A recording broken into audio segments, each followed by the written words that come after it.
Newspaper that published the names and addresses of citizens who have gun permits. But now one county is fighting back. The Putnam County clerk is refusing to release that information that was requested by the Journal News. I wasn't elected to please the Journal News. I was elected to care for the well-being of my citizens in Putnam County. And that's exactly what I'm doing. My phone has been flooded with phone calls from citizens from Rockland County and Westchester County, fearful for their lives and their safety, and the safety of the family and the neighborhood. The Journal News has never created an interactive list of three-degree sexual predators. They didn't create a list of illegal firearm purchases or criminal history of illegal firearm purchases. Over 95% of gun crimes are committed using illegal firearms. They're a left of a left editorial board, and they try to connect the atrocity in Connecticut somehow with this maneuver to try to justify it. We have victims of domestic violence that have called my office who have now the stalkers and whatnot are back a couple days before Christmas when this happened. We live in New York City, right? The metropolitan area. We have a lot of New York City police officers who are retired, live in our area. You know, they put the worst of the worst away. We're talking about bad people, rapists, thugs, murderers, gang members, and now the Journal News created an interactive map to allow those people to get to the doorstep of these first responders. Why would the county give this information up? There's all sorts of behavior that's regulated by the state. Yeah. Painkillers, for example. Would the county give the names of everyone who has a painkiller prescription? Probably not. Why would it's such bad judgment to give this information? Well, it's good that the Putnam County had the intestinal fortitude not to do it. Now, the snot-nosed attorneys from the Journal News are certainly going to come. There's going to be a process, and we need to make sure legislatively that there's a law in place like Massachusetts has, like Florida has, to make sure that this information is not disseminated. This isn't a Second Amendment issue. This is a privacy issue. We have gun control people, and we have Second Amendment people who are coming together and saying, Journal News, what the hell are you doing? You're putting our communities at risk. You've created a Christmas shopping list for criminals like they've testified to, and it's really just a boneheaded maneuver. So if crimes result as a result of this information being disseminated, if houses are burglarized, the guns stolen, maybe used in the commission of another crime, could the newspaper be held accountable for that? You know, the Westchester County Police Benevolent Association has said that if any of our 25,000 members, many of which live in my district throughout Westchester, Putnam, and Dutchess, are harmed or their families are harmed, that that community is going to hold the Journal News accountable. I hope that it doesn't happen, but we have seen in other states when similar actions have been taken that people have been hurt.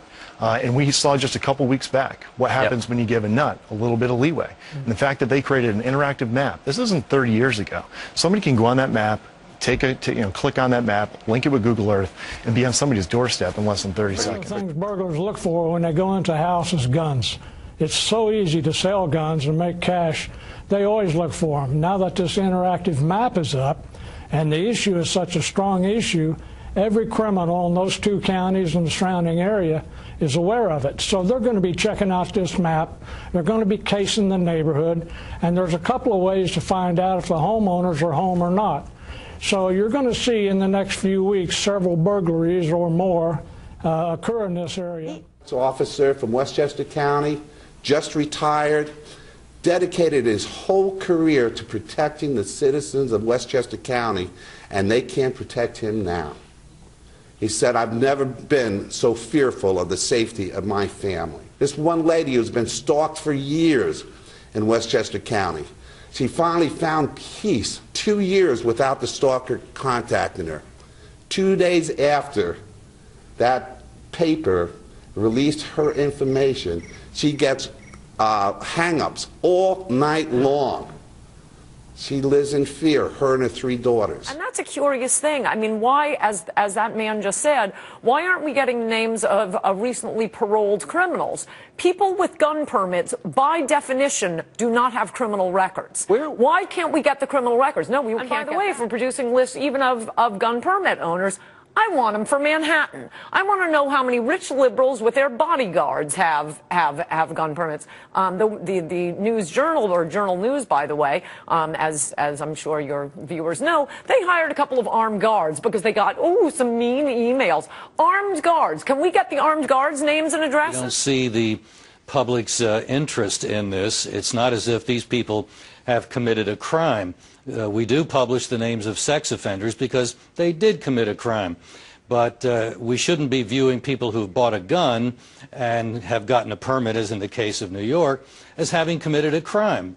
This was done in Virginia some years ago, and the backlash was so considerable that law was passed prohibiting the publication of this kind of information. That somebody couldn't find out about a particular individual, but to just make it so that any stalker can find out where his ex has ended up, what her new address might be. So this hasn't done any public service. It's put a lot of people at risk, and I wonder if the paper is going to pay for the damages that might occur when somebody is harmed because of what this newspaper has done. I'm not really sure what led them to do it. Maybe the conviction that gun owners are evil people and we need to expose them for the terrible people that they are. There certainly doesn't seem to be any logical reason for having done this, and I hope that there's no reason to sue the paper, but if God forbid something were to happen, I hope they lose it all. Well, new twists in the drama over a New York paper's decision to publish the names of law-abiding gun owners in Westchester County, New York. The paper has now hired armed guards to protect them, the paper, in the face of the public backlash after they attempted to publicly shame law-abiding gun owners in the aftermath of the Newtown tragedy. Now some Second Amendment supporters say what the paper did was shameful and perhaps borders on the illegal. You know, this is going to be a fight, and at some point as elected officials we have to say enough is enough.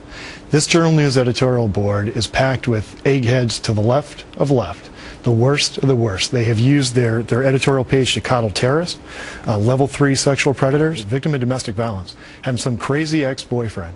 You get a permit to protect yourself and your family, and now that nut job can show up to your door courtesy of the Journal News. I want to applaud Putnam County, the Putnam County clerk. That will go on appeal to the Putnam County Executive's office. She's standing strong as well, and we're coming together as a community to say this. The Journal News can bring their lawyers. You can try to intimidate and bully. We're going to stand strong until hell freezes over, and then we'll fight on the ice. You know, the Journal News burglar and kidnapper travel guide, I think, is probably illegal. From the Journal, we believe the law is clear that this is public information and the residents of Putnam County are entitled to see it. We're troubled. The county officials have apparently switched their position since we first requested the information. They say it's a public safety issue. It is a public safety issue. To figure out who owns the guns in your neighborhood. The police know who owns the guns. The government knows who owns the guns. Some of the data shows that in other cities where this has been done, the people in the neighborhoods that didn't have the lawful weapons were subjected to more crime. So, is that what the Journal News wants to do in publishing this stuff? To subject the people who are not lawful gun owners to more crime? This is insane. Don't you love it when the tables are turned? When the critic finally has to walk in the shoes of those he's so often criticized? When the bully gets to experience what he's so often inflicted on others? When the gander finally gets what's been good for the goose. Hello and welcome to Justice. I'm Judge Janine Pirro. This week, after outrage over the publication of interactive maps identifying the names and addresses of legal gun permit holders in Westchester and Rockland County, New York, the Journal News, part of the Gannett newspaper chain, goes into hiding. The newspaper that can't wait to throw into your obituary that you had a misdemeanor conviction 20 years before you died, the same newspaper that sends reporters to your home, calls your telephone number incessantly, waits outside to catch your kids, the same newspaper that invades your privacy and prints whatever innuendo it wants, hiding behind their so-called sources, which they then refuse to reveal. The Journal News goes on lockdown. Now, I'm one of the people that the newspaper identified as being a lawful gun permit holder, and yes, I'm also one of the people who the Journal News has both idolized and criticized. But as an elected, responsible public official, I always took their questions. I answered their inquiries, and I took my hits. Now, the firestorm began when the Journal News identified gun owners in a pedophile-like interactive map. The battered woman hiding from her abuser, whose address has been protected by the courts, the police officer whose family is now in jeopardy, the witness who testified against the bad guy who's in jail and for years has been stewing about that witness. Judges and DAs like me, who not only investigated, indicted, and prosecuted criminals, but as a judge actually put them in jail. So when the heat is turned up and we want answers and we want to know why, you, the Journal News, can't talk? You shut down? Come on, give us a hint. Was it your leftist, liberal, anti-gun agenda? Did you even think about the consequences? Was it all about money? Will you step up if something happens to one of us? You know you've made us vulnerable. And what is your lame excuse for doing so? We knew publication of the database would be controversial, but we felt sharing as much information as we could about gun ownership in our area was important in the aftermath of the Newtown shootings. Really? Are you serious? That's not enough. One person, the editor and vice president of the Journal News, Cindy Royal, who repeatedly called me when I was the district attorney, answered tersely, "Sorry, can't do that." And that would be why?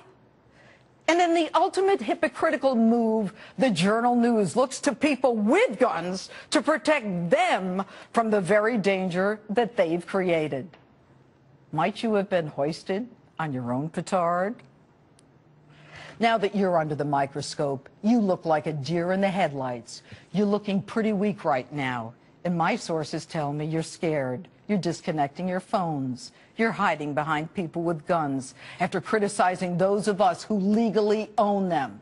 Get the hell out of your elitist egghead tower, put on your big boy pants, face the music, and start answering some questions.